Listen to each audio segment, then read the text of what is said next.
Bonjour et bienvenue à ce numéro de votre magazine Objectif Vert, le tout premier de l'année 2025 qui sera consacré à l'assainissement et plus particulièrement à la collecte des déchets qui est une étape dans le processus de gestion des déchets dans la ville-province de Kinshasa. À côté des déchets ménagers qui sont produits en quantité importante au quotidien, Kinshasa est une ville en pleine croissance où les constructions pullulent dans toutes les communes et tous ces chantiers génèrent également d'importantes quantités de déchets, collectés tous les jours de manière informelle et non réglementée par des collecteurs de déchets appelés Banamatiti. Ces derniers passent de maison à maison pour collecter les déchets ménagers et autres pour leur évacuation. Ils parcourent donc des distances allant jusqu'à 7 km, traversant plusieurs communes en poussant leurs chariots remplis d'immondices.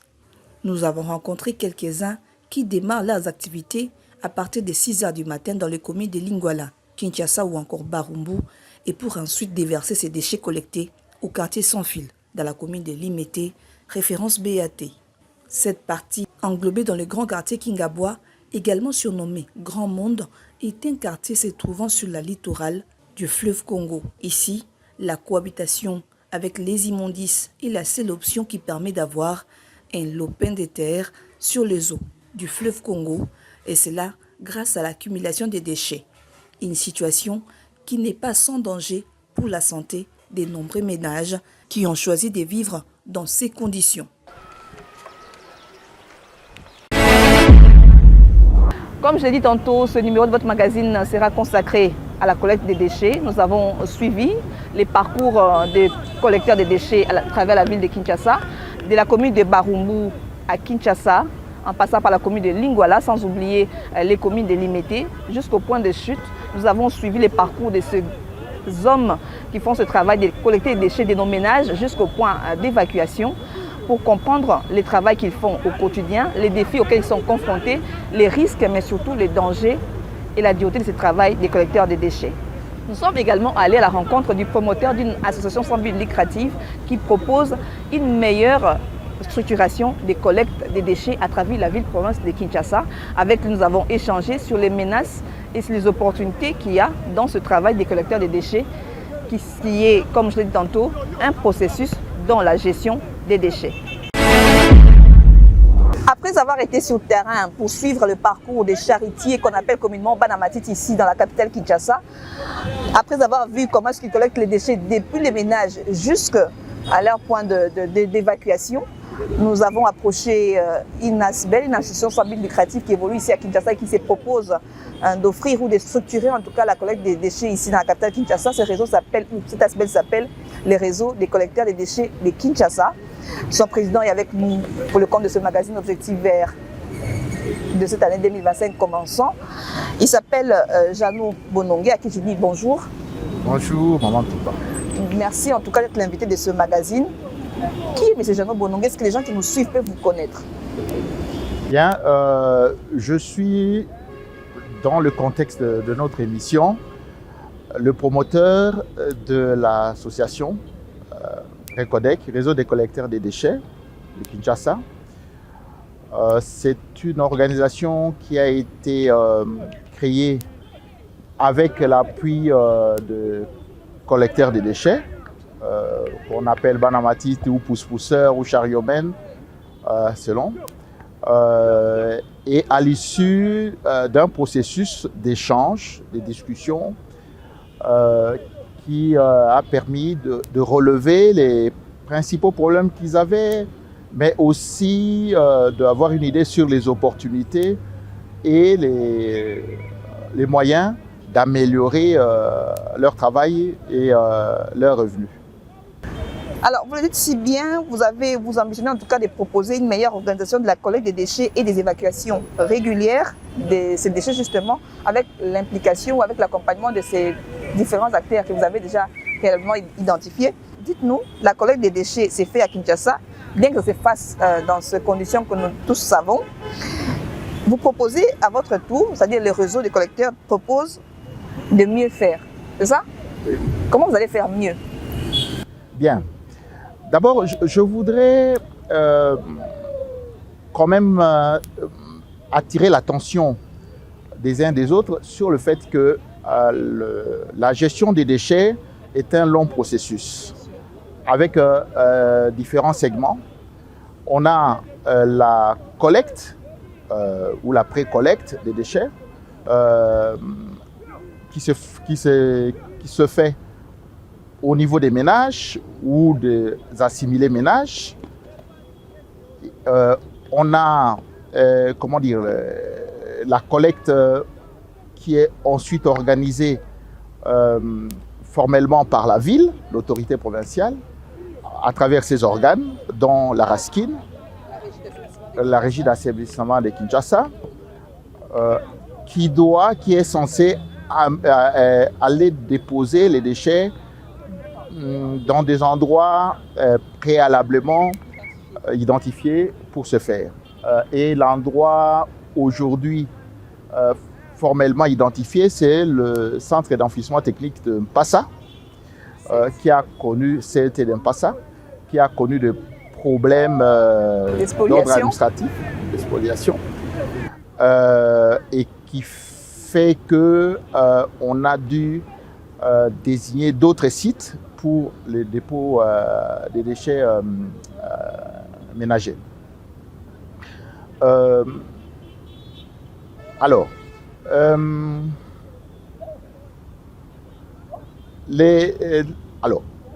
dans ce processus, au niveau de la collecte des déchets, tous les ménages, en tout cas les chefs des ménages responsables, savent que leurs déchets sont collectés. Et ils sont sûrs de ça. C'est collecté, voilà. C'est propre, ils n'ont plus de problème. Voilà. Donc les déchets ne s'accumulent pas dans les ménages, dans les parcelles. Donc c'est bel et bien évacué. Oui. Sur les près de 1,5 million, 2 millions de ménages, c'est collecté à ce niveau-là. Okay. Ensuite, c'est là où on amène les déchets qui posent problème. Pose problème, oui. Parce qu'il y a ces déchets-là. Ben voilà. Donc parce que ces déchets, donc on n'a pas indiqué l'endroit où il faut prendre les déchets. Donc, et la réflexion porte sur comment faire en sorte que les déchets qui sont collectés, comment en maîtriser le cheminement. Oui, mais avant d'en arriver là, les récoltes, entendez par là, vous qui nous suivez, les réseaux des collecteurs des déchets de Kinshasa. Alors, vous proposez ou vous entendez mettre en place une coordination efficace pour la collecte, les tris et l'évacuation. Comment vous allez accompagner justement et encadrer les chariomènes, comme on les appelle, ou le pousse-pousseur, ou les banamatites, comme on les appelle également, dans l'adoption des bonnes pratiques que vous venez tantôt d'effleurer. D'accord. OK. Je voudrais aussi rappeler que la gestion des déchets relève du pouvoir de l'autorité provinciale. Donc, c'est à l'autorité provinciale d'organiser le travail dans ce secteur. Mais notre organisation voudrait apporter une contribution à ce travail qui doit être fait par l'autorité provinciale. Tout à fait. Et il y a plusieurs années déjà, on avait proposé d'élaborer des plans pour chaque commune, un plan de gestion de déchets.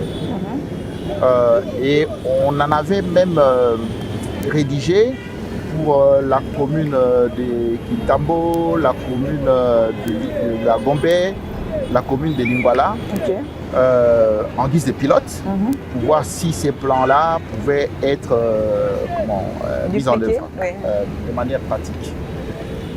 Il s'est passé beaucoup de temps. Sans doute que maintenant, si l'autorité provinciale actuelle l'accepte, relancer ce processus pour concevoir des plans actualisés dans différentes communes. On peut rester dans l'esprit d'avant, où on sélectionne quelques communes, 3, 4 en guise de pilote, pour pouvoir actualiser les données, prendre en compte les éléments d'aujourd'hui, actualisés, en termes de ressources et en termes de défis. Démographie aussi. En termes de défis, donc ressources et défis. Tout ça fait. Pour poser des plans de gestion des déchets qui soient efficaces et avec un excellent rapport qualité-prix. Mais vous le disiez tantôt, chacun dans son ménage sait que ses déchets sont évacués. Tous les jours, les gens savent que leurs déchets sont évacués. Mais aujourd'hui, la question est comment vous voulez accompagner justement l'autorité provinciale, comment vous allez encadrer, parce que les gens existent. Il y a quand même, c'est vrai que mal organisés soit-il, ils existent déjà. Il y a des personnes qui font ce travail tous les jours d'évacuer les déchets de nos ménages vers les endroits, entre guillemets, d'évacuation. Comment vous allez accompagner à structurer ces personnes-là? Alors, dans cette perspective, nous avons conçu et proposé à l'autorité provinciale et aux structures qui en dépendent un projet. Okay. Un projet pour la gestion des déchets. Un projet qui est censé être un projet pilote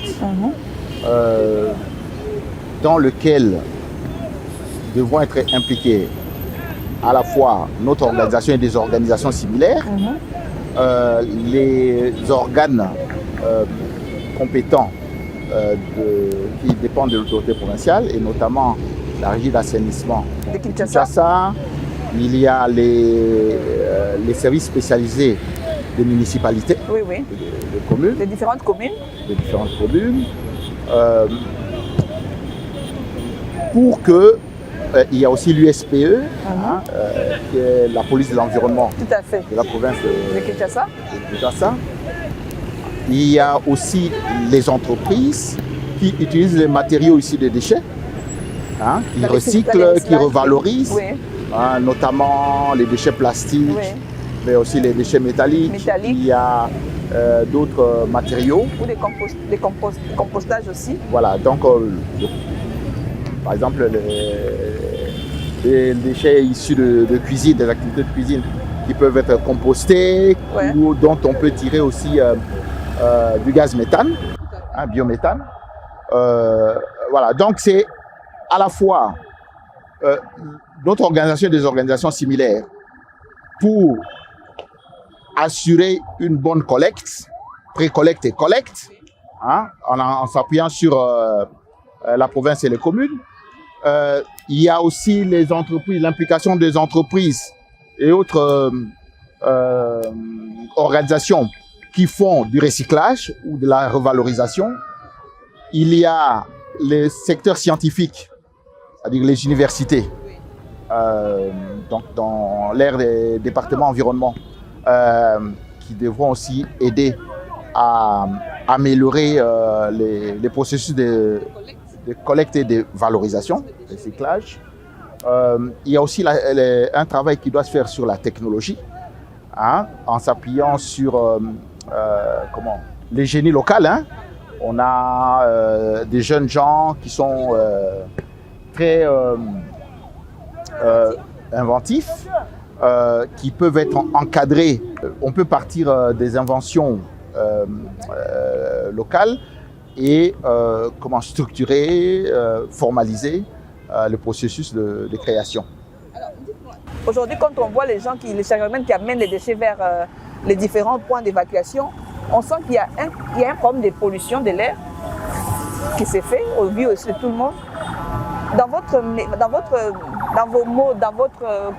projet, avez-vous prévu une manière de faire pour qu'il y ait moins de pollution en termes de mobilité, j'allais dire, pour qu'aujourd'hui, on amène les déchets d'un point A à un point B sans que l'air ne souffre de pollution? Oui, ce serait ça l'idéal. Donc, en fait, tout à l'heure, quand j'ai cité les organisations impliquées, j'ai oublié de citer aussi les organisations qui peuvent aider à faire la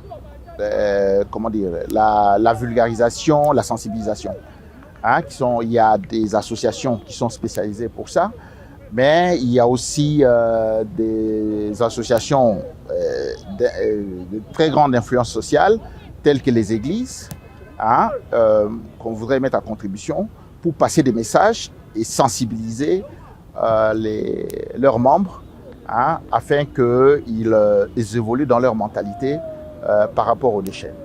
Je reviens à votre question, c'est-à-dire que la pollution de l'air, c'est beaucoup de sources, et notamment lorsque on brûle les déchets.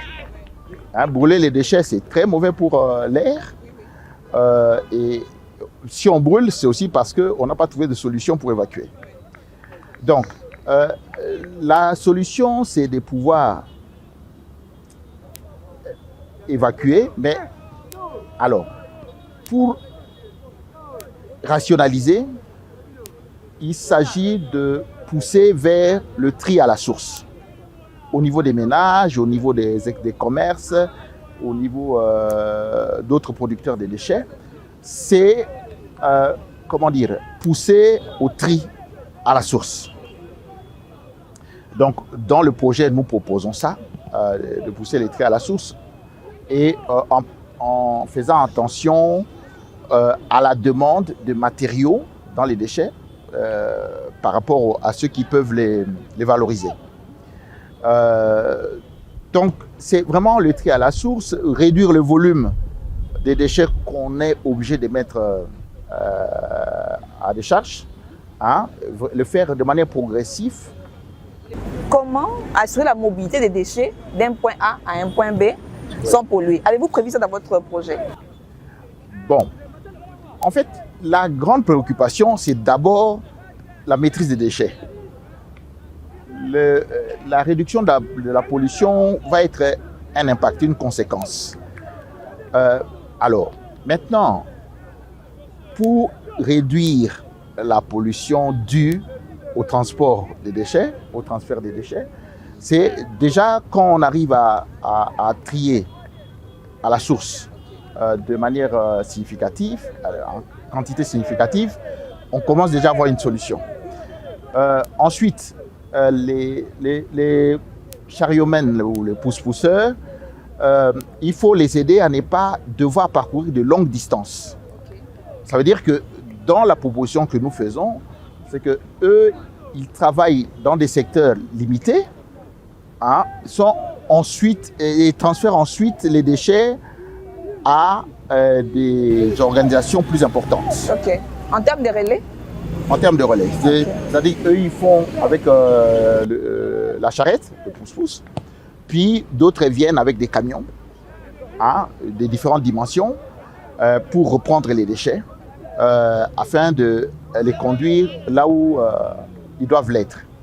Mais si déjà on réussit à faire, en fait, faire du tri, ça fait partie d'un processus de financement de la gestion de déchets. En termes d'économie, c'est-à-dire que lorsque on a fait le tri, le nombre de camions qui doivent amener les déchets jusqu'à la décharge définitive est réduit. Si ce nombre est réduit, c'est-à-dire qu'on dépense moins de carburant, on dépense moins de chauffeurs, moins d'aides-chauffeurs. Oui. Et donc, le coût commence à baisser. Et ce que l'on gagne, on réinvestit pour consolider les résultats et avancer. D'autre part, pour les activités des chariotmens, bon, alors, en ce qui concerne la pollution, c'est-à-dire les déchets qui tombent le long du trajet, voilà. Donc, on a proposé qu'on conçoive un pousse-pousse ou un chariot spécifique à la collecte des déchets, par l'implication notamment des universités et des jeunes inventeurs, hein, pour qu'on puisse avoir des chariots bien plus efficaces, hein, où ils sont plus à l'aise, hein, plus à l'aise à être manipulés. D'accord. Et plus facile à être manipulé. Qui pourrait emporter les déchets sans que ça puisse se déverser sur la et avec un dispositif qui réduit la déperdition des déchets le long du chemin. Puisqu'on parle des jeunes, puisqu'on parle de mettre sur pied de modes de transport de déchets, on va dire plus spécialisés et tout, on a suivi quelques jeunes qui font justement ce travail de collecteur de déchets de manière comme ça, pas structurée, les jeunes, en tout cas pour la plupart que nous avons suivis, nous ont parlé du problème, du fait que ce travail a permis de gagner un petit peu d'argent, mais ne résolvait pas tous leurs problèmes. Je vous propose quand même de suivre quelques-uns de ces pousseurs, de ces collecteurs de déchets qu'on appelle communément Banamatiti, sur leur parcours, et puis on se retrouve tout juste après. Patrick, là la souvent 3 ans, et ça passe ma casse. Donc, là c'est que boire un c'est là ma bé pour te suivre les bêtis. Donc, pour les quartiers, il faut aussi m'attendre 3 personnes, 4 personnes pour beaucoup ma place tout boire. Puis pour là, je suis aussi un peu bon. Pour place na to bois de la banque to bon c'est la banque ma pango. Il faut que ça monte, tu as banque 3000 francs. Donc si on m'a pas mbolé au cause à 20 000 à 30 000. D'accord. Et ça va saisir mon collègue les cas. Et que dans net biso tout à qui comme il y a du wala kuna na 24. Kota 24 et puis na gombe kuna okoti. OK kota ziebe kuna. To ya kakuna na matiti ti ko boa ka TP. TP na BATC de la place Moussouté. To boa matiti. Ni ko tabola a. Kuna pe place to ke kuna ba police pe ko mo déranger biso makasi. O se na biso mbongo ba to bola ba pine o ka biso makasi. Kuna pe na kata dia ti kuna. Ba se na biso ka station ya pembeni a bon to facilité biso na to ba no kende ka OK o boaki OK o boaki. Kwa le biso to de pour 5 titres 13 tout ka moko. Après avoir suivi ces jeunes qui font ce travail des collecteurs de déchets, qu'on appelle communément ici à Kinshasa Banamatiti, on les a suivis parler des sommes maudites qu'ils gagnent. Moi, est-ce que votre projet prévoit quand même, on va dire, une bien meilleure rentabilité avec ce travail de collecteurs de déchets? Oui, en effet. En fait, la création même de notre organisation était basée sur le fait qu'on devait améliorer et le travail et les revenus, les revenus, la santé, la protection, améliorer la protection sanitaire, oui. De ces collecteurs. D'accord. Alors, il faut déjà poser le fait que les contrats qu'ils ont avec les ménages, c'est en général un contrat oral. Mais heureusement, dans ces secteurs, ce contrat est plutôt respecté. C'est même mieux respecté que beaucoup de contrats écrits. Oui. Et donc, respecté à la fois par le collecteur ou le précollecteur et le ménage qui utilise les services du précollecteur. Donc, ça leur fournit quand même déjà à la base un peu de revenus. Maintenant, comment améliorer les revenus? C'est déjà lorsque on réduit la distance qu'ils doivent parcourir entre le lieu de collecte oui. Et le lieu où ils doivent déverser. Évacuer, oui. Ça devrait leur permettre de faire plus de clients, donc plus de tours, la journée, que s'ils devaient faire 3-4 km parce qu'ils l'ont dit dans des embouteillages. Il ne faut qu'un seul tour parce que la distance ne permet pas de faire 2 tours par exemple. Est longue et puis il y a les embouteillages, oui. Bon voilà, des problèmes de circulation. Donc ça fait vraiment, c'est difficile. Bon, donc, mais si déjà on a le dispositif où dans le quartier même, on a déjà un camion qui peut venir prendre les déchets, donc eux peuvent faire plusieurs tours. Déjà, ils amélioreraient leur revenus. Okay. Ensuite, ils peuvent être utilisés comme agents, accessoirement, comme agents de la commune. Hein? Parce que, moyennant leur formation, d'abord qu'ils améliorent leur façon de travailler, améliorer et harmoniser leur façon de travailler. Mais il faut dire qu'ils sont dans l'informel. Ils sont dans l'informel. Oui. Donc, c'est pour ça qu'il va falloir j'allais sauter cette partie. Il faut peut-être que je précise. Parce que ces gens-là, ils sont dans l'informel. Quel prévoit votre projet pour formaliser ce travail des collecteurs de déchets? Évidemment. Donc, merci de me donner l'occasion de préciser. En fait, le projet prévoit que ces gens-là soient identifiés et immatriculés au niveau de chaque commune et en lien avec leur clientèle, les ménages. C'est-à-dire qu'au niveau de la commune, on dresserait des fiches des ménages et de leurs collecteurs. Comme ça, on sait quel collecteur collecte où, auprès de quel ménage. Et l'occasion aussi de savoir qui est collecteur et pré-collecteur. Ensuite, les formations qu'on va donner aux collecteurs permettront d'attribuer des sortes de brevets ou certificats aux collecteurs. Au bout d'un moment, on espère qu'on pourrait être en mesure de limiter un peu l'accès à ce métier. Limiter l'accès à ce métier? Oui. Okay. Limiter dans le sens de limiter ça à des compétences. D'accord. C'est-à-dire que pas le nombre, mais compétences. Donc il faudrait avoir une compétence pour pouvoir faire les Oui, c'est-à-dire que ceux qui auront suivi, donc pour pouvoir le faire, il faut passer par une formation à ce moment-là. Ça va devenir un métier contraignant. C'est-à-dire qu'il faudrait avoir réuni un certain nombre de qualités ou des qualifications ou des compétences pour pouvoir le faire. Mais c'est juste de passer par une formation. D'accord. C'est des formations au niveau de ce qu'il faut faire. Hein, une formation sera gratuite, j'imagine.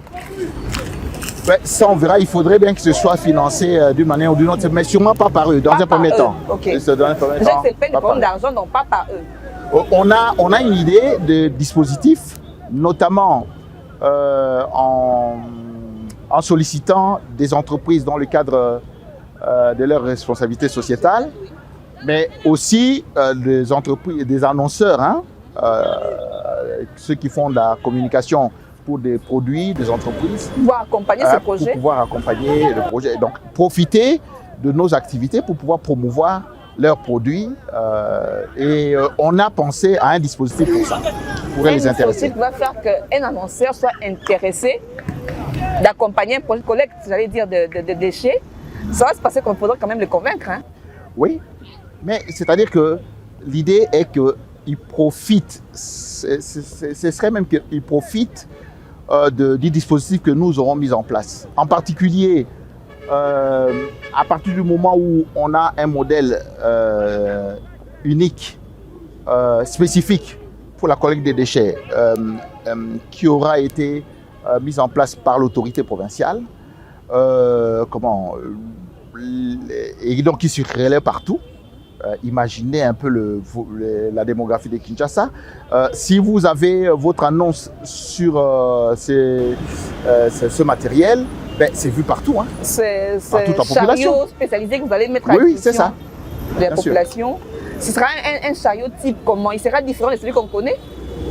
Oui, donc on veut que pour la conception de ces chariots-là, ce soit fait par des jeunes et des universités, dites de chez nous.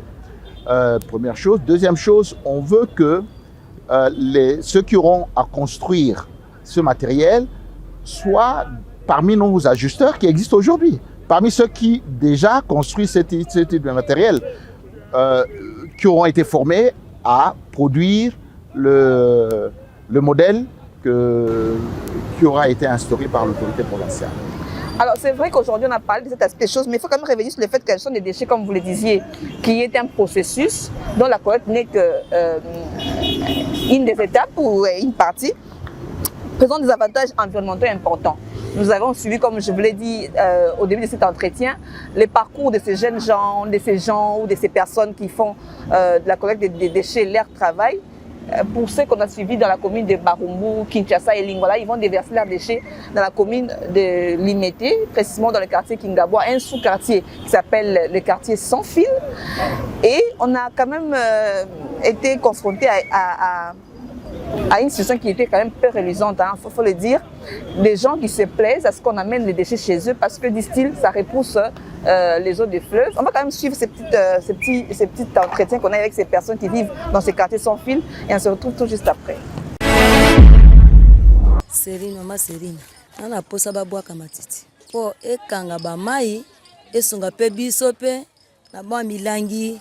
Moi basase posi tozozwa bongo tozopesa moi quelque chose bakopesa biso tozofuta moi bandako tozosomba pe moi lamba tofuta moi bana ba classe eza nyonso toza na mai nyonso eza mai en tout cas baninga te biso tolingi ke bwakama po tozobika nde na yango soki te yo koleka te na ebandeli kuna okokoma te po eza mai talaka nde bandeko bavandi kuna. John esunga mwa mingi mpona toza na baetape ya pembeni ya fleuve ta inondation eyaka esingisa biso nde fulu nde esunga biso mpona tomata mpo tozala alignement ya kovanda mutu na mutu azala na epoke na ye na eta na ye oyo biso tozosala mpo toza na moyen te il faut tosala nini tose sauve na poubelle poubelle ematisa ngai nana mbongo bafutela ndako ya $150 te ya $50 naza nango te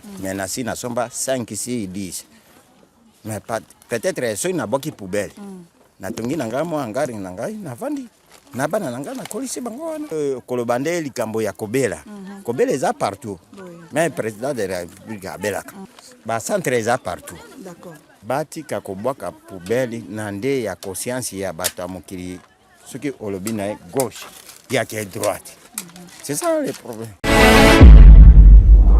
Alors, on est de retour sur ce plateau des circonstances qui est l'extérieur du palais du peuple lorrain reconnu derrière moi. Alors, M. Chano, dites-nous, ces personnes disent que c'est bon pour eux qu'on amène les déchets chez eux. Qu'est-ce que prévoit votre projet dans le cadre de l'environnement, de la protection de l'environnement justement? Parce que les déchets, c'est vrai, c'est une manne d'argent, c'est vrai, mais c'est également un produit toxique qui peut nuire à la santé des gens et nuire à l'environnement. Dans le projet, qu'est-ce que vous prévoyez, on va dire, pour ce genre de situation?